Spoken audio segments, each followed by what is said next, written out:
అచ్చం హాలీవుడ్ సినిమాని తలపించేటటువంటి రీతిలో ఆంధ్రప్రదేశ్ రాష్ట్రంలో ఎన్నికలు జరగబోతున్నటువంటి తరుణంలో విశాఖ షిప్యార్డ్లో సంధ్యా ఆక్వా ఎక్స్పోర్ట్స్ లిమిటెడ్ అనేటటువంటి ఒక సంస్థ కేంద్రంగా దాదాపు 25,000 కోట్ల రూపాయల డ్రగ్స్ దందా అనేటటువంటిది జరగటం, బ్రెజిల్ నుంచి ఈ ఆక్వా కంపెనీ ఏదైతే ఉందో డ్రై ఈస్ట్ని ఇంపోర్ట్ చేసుకున్నటువంటి సందర్భంలో వారి డ్రై ఈస్ట్తో పాటుగా మిక్స్ అయినటువంటి ఈ కొకైన్ అనేటటువంటి పదార్థం ఏదైతే ఉందో ఇది ఇంటర్పోల్ సహాయంతో సెంట్రల్ బ్యూరో ఆఫ్ ఇన్వెస్టిగేషన్ దాన్ని పట్టుకుని వారి యొక్క చాకచక్యంతో ఈ దందాని వెలికి తీసినటువంటి నేపథ్యం ఆంధ్రప్రదేశ్ రాష్ట్రం విశాఖపట్నంలో జరిగింది. సో ఎక్కడ ఏం జరిగినా కూడా అది జగన్మోహన్ రెడ్డి గారి మెడలో వేయాలనేటటువంటి తాపత్రయంతో చంద్రబాబు నాయుడు, లోకేష్, అదే రకంగా జనసేన పార్టీ, భారతీయ జనతా పార్టీకి సంబంధించినటువంటి నాయకులందరూ కూడా ఇది జగన్మోహన్ రెడ్డి గారికి సంబంధించినటువంటి వ్యక్తుల పర్యవేక్షణలో జరిగినటువంటి దందా అనేటటువంటిది ఆల్రెడీ మొదలుపెట్టారు. సో దీనికి ఆపరేషన్ గరుడ అనేటటువంటి పేరు పెట్టి సిబిఐ నేతృత్వంలో ఢిల్లీ నుంచి వచ్చినటువంటి సీనియర్ అధికారులందరూ కూడా ఇంటర్పోల్ సహాయంతో దాన్ని గుర్తుపట్టి తప్పనిసరిగా వీటన్నిటిని కూడా వెలికి తీసినటువంటి వైనం ఈ బాక్సెస్ ఏవైతే ఉన్నాయో అంటే 25 కిలోలు ఒక్కొక్క బాక్సులో చొప్పున 1000 బాక్సుల్ని అక్కడ దిగుమతి చేసుకునేటువంటి సందర్భంలో ఆ బాక్సులన్నిటి కూడా ఫోరెన్సిక్ దానికి పంపించినారు ఆల్రెడీ కూడా. సో దిగిన తర్వాత అక్కడ ఉన్నటువంటి కస్టమ్స్కి సంబంధించిన అధికారులు లోకల్ కమిషనర్ ఆఫ్ పోలీస్ యొక్క వారి అనుచరులని సంప్రదించిన తర్వాత స్నిఫర్ డాగ్స్ని హెల్ప్ చేయమని పంపమని కోరారు మమ్మల్ని. మేమందరం కూడా ఎలక్షన్ కమిషన్ ఆఫ్ ఇండియా వారి డెప్యుటేషన్లో ఉన్నాం. సో వారి కోరిక మేరకు మేము స్నిఫర్ డాగ్స్ని పంపించే లోపలే వారికి ఉండేటటువంటి ఫోరెన్సిక్ మెకానిజం ఏదైతే ఉందో దాని ద్వారా వారు దాన్ని టెస్టింగ్ పంపించినారు. సో రాబోయే రోజుల్లో ఏ రకంగా జరిగిందనే దాని మీద తప్పనిసరిగా మనకి వాస్తవాలు బయటకు వచ్చేటటువంటి అవకాశం ఉంది అని పోలీసు వారు పెట్టినటువంటి ఒక ప్రెస్ కాన్ఫరెన్స్లో తెలియజేశారు. మొదలుపెట్టింది ఇంతకీ వాస్తవాలు ఏమిటి, ఎవరు దీనిలో ఇన్వాల్వ్ అయినారు? 25,000 కోట్ల రూపాయల డ్రగ్స్ అనేటటువంటిది బ్రెజిల్ అనేటటువంటి దేశాన్ని నుంచి ఆ డ్రైస్తో కలిపి ఇండియాకి ఇంపోర్ట్ చేసుకునేటువంటి వ్యక్తులు ఎవరు? ఈ సంధ్యా ఆక్వా అనేటటువంటిది ఎక్స్పోర్ట్స్ లిమిటెడ్ ఉందో వారి దీనిలో ప్రత్యక్షంగా ఇన్వాల్వ్ అయి ఉన్నారా? వారికి సంబంధించినటువంటి రూట్స్ అన్నీ కూడా భారతీయ జనతా పార్టీ, తెలుగుదేశం ఈ వీరితో సన్నిహితమైనటువంటి సంబంధాలు ఉన్నటువంటి వ్యక్తులుగా వారి ఎండి వీరభద్రరావు అనేటటువంటి వారు, కోటయ్య చౌదరి అనేటటువంటి వారి యొక్క ఎగ్జిక్యూటివ్ డైరెక్టర్స్ వీరందరూ కూడా దీనిలో పాత్ర ఉందా? ఒక 2 రోజుల్లో తెలియబోయేటటువంటి ఈ యొక్క కార్యక్రమంలో ఒకసారి మనం ఈ స్పష్టమైనటువంటి వివరాల కోసం లోపలికి వెళ్దాం. సో దీనిలో ఇందాక మనం చెప్పినట్లుగా సంధ్యా ఆక్వా ఎక్స్పోర్ట్స్ కేంద్రంగా భారీ డ్రగ్స్ దందా అనేటటువంటి దాన్ని సిబిఐ నేతృత్వంలో కనుగొనటం అనేటటువంటిది 16వ తేదీన జరిగినటువంటి విశాఖపట్నంలో ఒక అతి పెద్ద సంఘటనగా మనం భావించాలి. బ్రెజిల్ నుంచి కంటైనర్లో విశాఖ పోర్టుకు ఇంటర్పోల్ సమాచారంతో సిబిఐ కూడా తనిఖీలు చేయడం జరిగింది. 25,000 కిలోల డ్రైస్తో కలగలిపి కొకైన్ దిగుమతి చేసినారు. సంధ్యా ఆక్వా ఎక్స్పోర్ట్స్ పేరిట డెలివరీ చేయడం జరిగింది. టీడీపీ హయాంలో అక్రమాలకు తెగబడినటువంటి సంధ్యా ఆక్వా అనేటటువంటి దాన్ని మీడియా బయటపెట్టింది. అదే రకంగా వైఎస్ఆర్సీపీ ఏదైతే గడిచినటువంటి 4-5 సంవత్సరాల కాలంలో విశాఖ చుట్టుపక్కల, నర్సీపట్నం చుట్టుపక్కల ఉండేటటువంటి వేలాది ఎకరాల్లో సాగు చేసుకున్నటువంటి గంజాయిని ధ్వంసం చేసినటువంటి దాఖలాలు చాలా ఉన్నాయని ప్రభుత్వం కూడా చెప్పింది.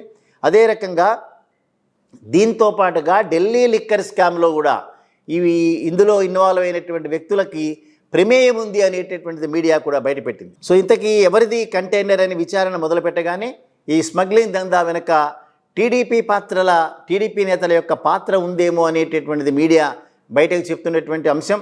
తీగలాగితే డొంక కదిలినట్లుగా ఇందులో బీజేపీ రాష్ట్ర శాఖ అధ్యక్షురాలు దగ్గుబాటి పురంధరేశ్వరి కుటుంబం వారి యొక్క వ్యాపార సంబంధాలు కూడా బయటపడటం అనేటటువంటిది కాకతాళీయంగా జరిగింది. బ్రెజిల్ దేశంలోని శాంటోస్ పోర్టు నుంచి బయలుదేరిన జీన్ లియన్ ఎన్ గ్యాంగ్ కంటైనర్ అనే ఆ కంటైనర్ నౌక ఈ నెల 16వ తేదీ రాత్రి 9:30 గంటలకు విశాఖ పోర్టు టెర్మినల్ 2కి చేరుకుంది. అందులో వచ్చిన కంటైనర్లను విశాఖ పోర్టు స్టాక్ యార్డ్లో అన్లోడ్ చేశారు. ఈ నేపథ్యంలో ఈ షిప్లోని SEKU 437538 నెంబర్ గల కంటైనర్లో మాదక ద్రవ్యాలు ఉన్నాయని తనిఖీ చేయాలని ఈ నెల 18న ఇంటర్పోల్ నుంచి ఒక ఈమెయిల్ వచ్చింది. వచ్చిన వెంటనే ఢిల్లీలో సిబిఐ ఉన్నతాధికారులు ఈ వ్యవహారంపై దర్యాప్తు బాధ్యతలను డిఎస్పీ ఉమేష్ శర్మకు అప్పగించారు. సిబిఐ ఎస్పీ గౌరవ్ మిట్టల్ పర్యవేక్షణలో ఉమేష్ కుమార్తో పాటు మరో డిఎస్పీ ఆకాష్ కుమార్ మీనా బృందం నార్కోటిక్ డిటెక్షన్ కిట్తో ఈ నెల 18వ తేదీ ఉదయం నుంచి 8:15 అక్కడికి చేరుకుంది. విశాఖ సిబిఐ డిఎస్పీ సంజయ్ కుమార్ సమల్తో కలిపి విశాఖ పోర్టు విజిలెన్స్ కస్టమ్స్ అధికారుల సహకారంతో పోర్టులో తనిఖీ చేపట్టారు. ఇంటర్పోల్ సమాచారం ఇచ్చిన నెంబర్ గల కంటైనర్ని స్వాధీనం చేసుకోవడంతో పాటుగా సదరు కంటైనర్ లసెన్స్ బే కాలనీ ప్రాంతంలో ఉన్న సంధ్యా ఆక్వా ఎక్స్పోర్ట్స్ ప్రైవేట్ లిమిటెడ్ పేరు మీద ఉన్నట్లుగా గుర్తించారు. ఆ కంపెనీకి మనం ఇందాక చెప్పినట్లుగా కూనం వీరభద్రరావు ఎండీ కాగా సీఈఓగా ఆయన కుమారుడు కోటయ్య చౌదరి గారు ఉన్నారు. విశాఖలో అందుబాటులో ఉన్న company supply chain management vice president RVLL Giridhar, company ప్రతినిధులు పూరి శ్రీనివాస కృష్ణమాచార్య, శ్రీకాంత్ భరత్ కుమార్ని రప్పించారు. కంటైనర్ సీల్ నెంబర్లు చూపించి అందులో ఏముందని సిబిఐ అధికారులు ప్రశ్నించారు. కంటైనర్లో 25 కేజీలు చొప్పున 1000 బ్యాగులు మొత్తంగా 25,000 కిలోల ఇనాక్టివ్ డ్రై ఈస్ట్ ఉందని చెప్పారు. దీంతో కంటైనర్ తెలిసి చూడగా లోపల 20 బాక్సులలో 1000 బ్యాగ్స్ ఉన్నట్టు గుర్తించారు. ఒక్కో బాక్స్ నుంచి ఒక్కొక్క బ్యాగ్ని కంపెనీ ప్రతినిధుల సమక్షంలో బయటకు తీశారు. ఆ బ్యాగులో పచ్చ రంగుల్లో ఉన్న పౌడర్ని నార్కోటిక్ డ్రగ్ డిటెక్షన్ కిట్తో పరీక్షించారు. 20 బ్యాగుల్లో పౌడర్ని పరీక్షించినటువంటి సిబిఐ అధికారులు విస్తుపోవడంతో పాటుగా ఈ పౌడర్లో కొకైన్, మెథాక్వాలోన్, ఓపియం, మ్యారిజోనా, హషిష్ మాదక ద్రవ్యాలు ఉన్నట్టు రెండు వేర్వేరు పరీక్షల ద్వారా నిర్ధారణ అయింది.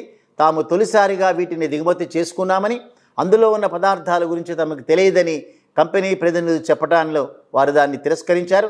తిరిగి సిబిఐ బృందం 20వ తేదీ ఉదయం 10-15 గంటలకు విశాఖ పోర్టుకు చేరుకుని Sandhya aqua airports private limited director Koonam Harikrishna ఇతరుల సమక్షంలో మరికొన్ని బ్యాగులను పరీక్షించగా అన్నిటిలోనూ కూడా ఇటువంటి మాదక ద్రవ్యాలు ఉన్నట్టుగా కన్ఫర్మ్ చేసుకున్నారు. సో ఈ ఏడాది జూలై 30న లాస్ ఏంజలీస్ నుంచి న్యూజెర్సీకి వెళ్తున్నటువంటి విమానంలో అనేక రకాలైనటువంటి కార్యక్రమాలు చేసినటువంటి చెడు చరిత్ర ఈ కంపెనీకి సంబంధించినటువంటి ఎండీ మీద ఉంది అనేటటువంటి ఒక ఆరోపణ కూడా ఉంది. ఏవైనప్పటికీ కూడా గడిచినటువంటి కొంతకాలంలో విశాఖపట్నం కేంద్రంగా జరుగుతున్నటువంటి డ్రగ్స్ మాఫియా ఇది హైదరాబాద్ నగరాన్ని కుదిపేస్తోంది. అదే రకంగా ఆంధ్రప్రదేశ్ రాష్ట్రంలో పరస్పరంగా రాజకీయపరమైనటువంటి ఆరోపణలు చేసుకోవడానికి ఇది ఒక అంశంగా మారింది.